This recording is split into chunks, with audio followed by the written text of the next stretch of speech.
ഹർഷ, കഴിഞ്ഞ മണിക്കൂറുകളിൽ നമ്മൾ ഒരു വിഷ്വൽ കാണുകയാണ്. ഒരു യുവാവ്, ഒരു മധ്യവയസ്കൻ ഒരു ആശുപത്രി വരാന്തയിൽ ഇരുന്ന് ജീവന് വേണ്ടി പിടയുന്ന ഒരു രംഗം. തിരുവനന്തപുരം വിളപ്പിൽശാലയിൽ നിന്നാണ് ആ വീഡിയോ നമ്മൾ കണ്ടത്.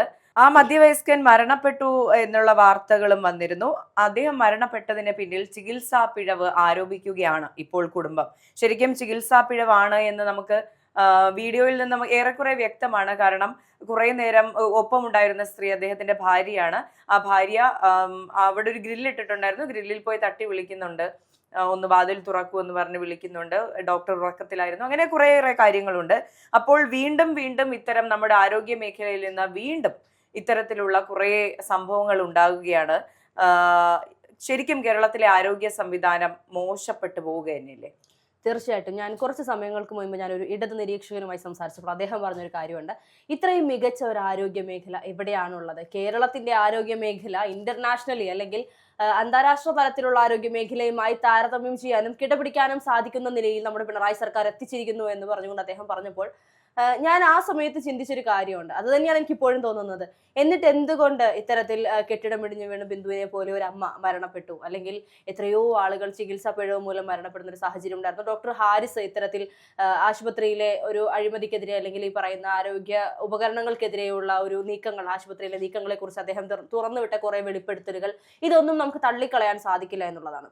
ഇപ്പോൾ വീണ്ടും ഇതൊരു തുടർക്കഥയായിക്കൊണ്ടിരിക്കുകയാണ്. പുതിയതായിട്ട് നമുക്കൊന്നും തോന്നുന്നില്ല. ഈ ഒരു മരണം സംഭവിച്ചു എന്ന് പറയുമ്പോൾ പോലും ഇതിപ്പോൾ സാമൂഹ്യ ആരോഗ്യ കേന്ദ്രത്തിൽ നിന്നാണ് ഇത്തരത്തിൽ ഒരു പിഴവ് സംഭവിച്ചിരിക്കുന്നത്. അവർ പ്രാഥമികമായ ഒരു ഈ ശ്വാസം മുട്ടലുണ്ട്, വലിയ രീതിയിൽ ശ്വാസം എടുക്കാൻ ബുദ്ധിമുട്ടുള്ള വ്യക്തിക്ക് പ്രാഥമികമായ ചികിത്സ പോലും നൽകാതെ മെഡിക്കൽ കോളേജിലേക്ക് പറഞ്ഞയച്ചു എന്ന് പറയുമ്പോൾ അവിടെ പിന്നെ എന്തിനാണ് അങ്ങനെ ഒരു ആരോഗ്യ കേന്ദ്രം തുറന്നു വെച്ചിരിക്കുന്നത്? എന്തിനാണ് അവിടെ ഡോക്ടർമാരും നഴ്സുമാരെയും പണം കൊടുത്ത് അവിടെ ഇരുത്തിയിരിക്കുന്നത് എന്നുള്ളത് വലിയൊരു ചോദ്യം തന്നെയാണ്.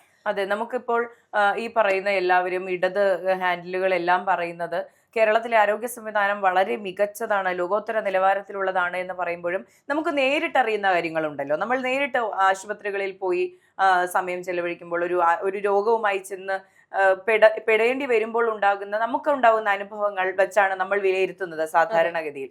അപ്പോൾ നമ്മൾ കാണുന്നത് എന്താണ്? ആശുപത്രിയിൽ പോകുന്നു, അവിടെ ഡോക്ടർമാർ കുറവാണ്, നഴ്സുമാർ കുറവാണ്, നമ്മൾ അവിടെ ചെന്നാൽ നമുക്ക് തരുന്ന അറ്റൻഷൻ കുറവാണ്, കുറെ സമയം കാത്തിരിക്കേണ്ടി വരുന്നു, അല്ലെങ്കിൽ വെറുതെ കാത്തിരിപ്പിക്കുന്നു. അതുപോലെ തന്നെ ഇവരുടെയൊക്കെ ആറ്റിറ്റ്യൂഡ്, നമ്മളോടുള്ള ഒരു ആറ്റിറ്റ്യൂഡ് ഉണ്ടല്ലോ.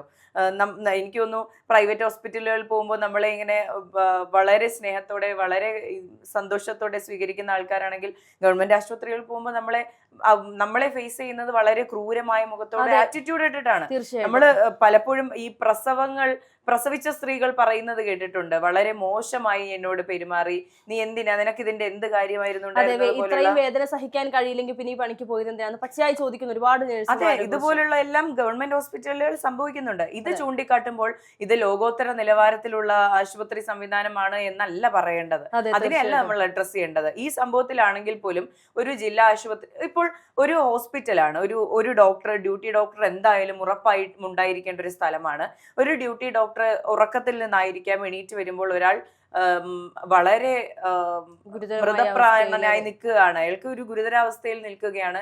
ശ്വാസം കിട്ടാൻ വേണ്ടിയിട്ട് പിടയ്ക്കുന്ന ഒരു മനുഷ്യനെ കാണുമ്പോൾ കൃത്യമായി ചികിത്സ നൽകാൻ കഴിയില്ലെങ്കിൽ പിന്നെ എന്തിനാണ് അത്തരം ഒരു ഡ്യൂട്ടി ഡോക്ടറെ അവിടെ നിയമിക്കുന്നത് എന്നുള്ളൊരു ചോദ്യമാണ്. അപ്പൊ അവിടെ സംവിധാനങ്ങൾ കുറവാണെങ്കിൽ അതിന് വേണ്ട ഒരു മെഷേഴ്സ് എടുക്കാൻ, അറ്റ്ലീസ്റ്റ് ജീവൻ സേവ് ചെയ്യാനുള്ള ഒരു മെഷർ അവിടെ എടുക്കാമായിരുന്നു. അതുകൊണ്ടാണ് ഇവിടെ ഇത്തരം പ്രശ്നങ്ങൾ ഉണ്ടാകുന്നത്. ഇപ്പോൾ നമ്മുടെ കേരളത്തിൽ ഇത്തരത്തിൽ കൂണുപോലെ പ്രൈവറ്റ് ഹോസ്പിറ്റലുകൾ മുളച്ചു വരുന്നത് എന്തുകൊണ്ട് എന്നുള്ളതിന് കൃത്യമായ ഉത്തരമാണ് ഈ പറയുന്ന ഗവൺമെന്റ് ഹോസ്പിറ്റലുകളിലുള്ള ഈ ഒരു താല്പര്യമില്ലായ്മ, അല്ലെങ്കിൽ വയ്യാതെ അല്ലെങ്കിൽ സുഖമില്ലാതെ വരുന്ന രോഗികളോട് പെരുമാറുന്ന രീതി, അതൊക്കെ വലിയ ഫാക്ടർ തന്നെയാണ്. ഇപ്പോൾ നമ്മുടെ ബഹുമാനപ്പെട്ട മുഖ്യമന്ത്രി പിണറായി വിജയൻ അമേരിക്കയിൽ പോയി ചികിത്സ ചേർന്ന സമയത്ത് ഇത്തരത്തിൽ ചിലരെങ്കിലും ട്രോളുകളിലൂടെയെങ്കിലും പറയുന്ന ചില കാര്യങ്ങളുണ്ട്.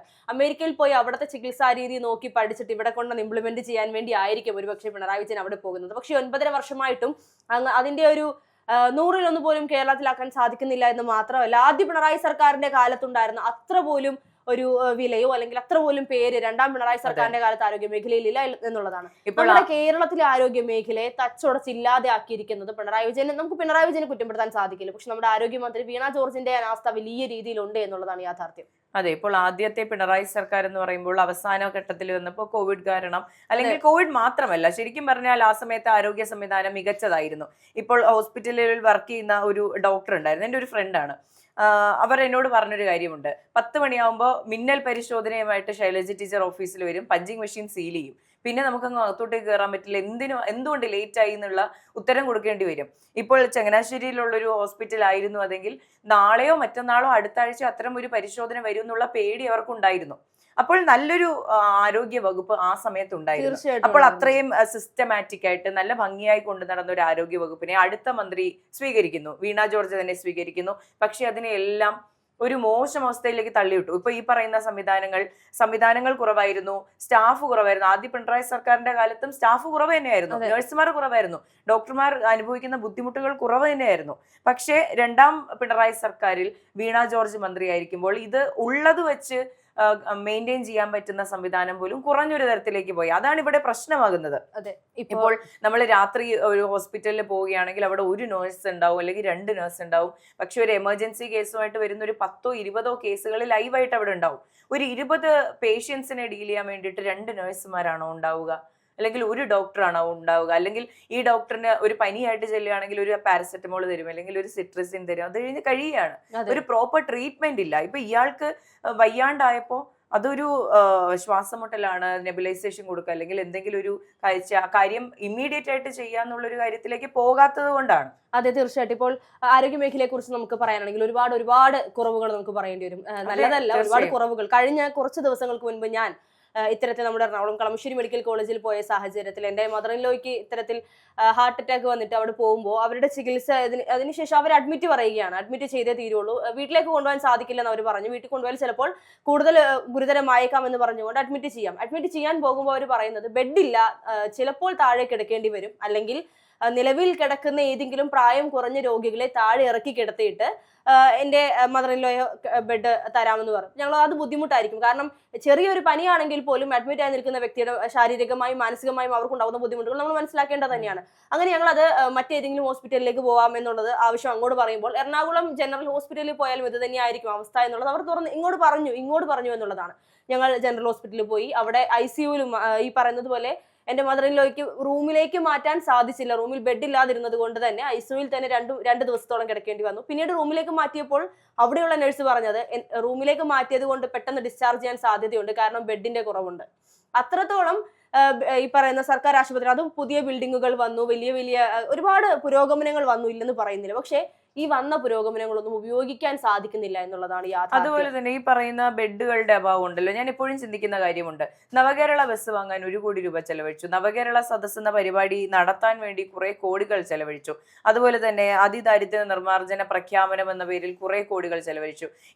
ഈ പറഞ്ഞ ഫണ്ട് എല്ലാം സമാഹരിച്ച്, അല്ലെങ്കിൽ ഇവർ പറയുന്നതെല്ലാം ഇതിനു വേണ്ടിയിട്ടുള്ള ഫണ്ടായിരുന്നെന്നാണല്ലോ. ഇതുപോലെ ആരോഗ്യ വകുപ്പിന് വേണ്ടി ഫണ്ട് വക മാറ്റി ഇത്തരം കിടക്കകൾ വിപുലീകരിക്കാൻ, ഒരു 100 കിടക്കകൾ ഒരു ആശുപത്രിയിൽ കൂട്ടാനുള്ള രീതിയിലേക്ക് അത്തരം നടപടികൾ സ്വീകരിക്കാമായിരുന്നു. നമുക്ക് മനസ്സിലാക്കാം, ഓരോ ഫണ്ടും ഓരോ കാര്യത്തിന് വേണ്ടിയിട്ടാണ്, ഓരോ വകുപ്പിന് വേണ്ടിയിട്ടാണ് വിനിയോഗിക്കുക. പക്ഷെ നമുക്കിത് സ്വാഭാവികമായിട്ട് തോന്നുന്ന ഒരു സംശയമുണ്ടല്ലോ, ഇത്തരം കാര്യങ്ങളിൽ ദൂർത്ത് ചെയ്യുന്ന സമയത്ത്. ഇത് ദൂർത്തല്ല എന്ന് പലരും പറഞ്ഞാലും ദൂർത്ത് തന്നെയാണ്. 4 റീലിന് 36 ലക്ഷം രൂപ കൊടുക്കുന്നത് ദൂർത്തല്ല എന്ന് പറഞ്ഞാൽ അംഗീകരിക്കാൻ ബുദ്ധിമുട്ടാണ്. അതുപോലെ തന്നെ അതിദാരിദ്ര്യ നിർമ്മാർജ്ജന അല്ലെങ്കിൽ അതിദാരിദ്ര്യ മുക്ത കേരള പ്രഖ്യാപനത്തിന് വേണ്ടി അതിലും വലിയ കോടികളോളം മുടക്കി ചെയ്യുന്ന പരിപാടികൾ, അത് ദൂർത്ത് തന്നെയാണ്.